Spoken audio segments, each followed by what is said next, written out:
الرحیم السلام علیکم ورحمۃ اللہ وبرکاتہ۔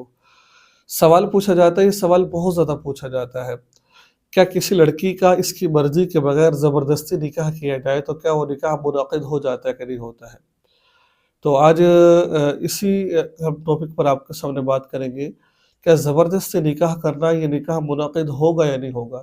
اس کے بارے میں شریعت مطہرہ کیا کہتی ہے، اصول و ضابطہ کیا ہے، آج انشاءاللہ اسی پر ہم بات کریں گے۔ دیکھیے، جو زبردستی کا نکاح ہے، ہمیشہ یہی ہونا چاہیے کہ ہمارے جو معاشرے میں چیز نہیں ہے اور بعد میں جا کر وہ پریشانی کا باعث بنتی ہے اگر ہم اس بات پر عمل نہیں کرتے۔ ہونا تو یہ چاہیے کہ جب نکاح کیا جا رہا ہے تو نکاح کرنے سے پہلے لڑکی کی رضامندی ظاہر پوچھنی چاہیے کہ بیٹا میں آپ کا فلاں سے نکاح کر رہا ہوں، فلاں یہ کام کرتا ہے، یہ ہے وہ ہے، کیا آپ اس کے لیے راضی ہیں؟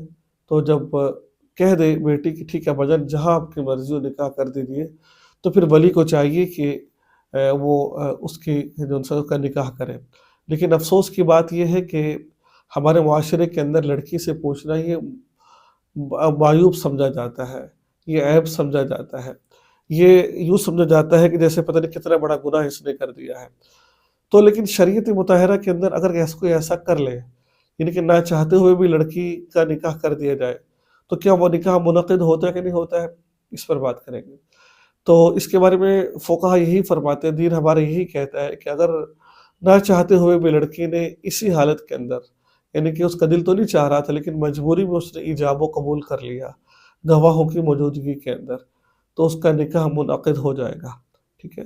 اس کا نکاح منعقد ہو جائے گا، تو اب وہ اس کی بیوی ہے، چاہے وہ زبردستی کیوں نہ کیا گیا ہو، چاہے ایسا کرنا ٹھیک نہ ہو، لیکن اس نے کیونکہ ایجاب و قبول کر لیا ہے زبردستی کے اندر، یا تو اسی وقت وہ نہ کرے، اگر اس نے کر لیا ہے تو پھر وہ نکاح منعقد ہو جائے گا، چاہے وہ زبردستی کا ہو چاہے کیسے بھی ہو وہ۔ تو اگر شرعی نکاح ہو گیا تو نکاح منعقد ہو جائے گا۔ اب ایسا نہیں کہہ سکتے یہ تو نکاح میں راضی نہیں تھی میں، یہ تو یہ تھا وہ تھا، یا پہلے آپ قبول نہ کرتے، اب قبول کر لیا ہے تب اس کو نبھائیں آپ، ٹھیک ہے؟ تو مجھے امید ہے کہ آپ کو بھی بات مسئلہ سمجھ آ گیا ہوگا۔ دعا میں یاد رکھیں۔ السلام علیکم ورحمۃ اللہ وبرکاتہ۔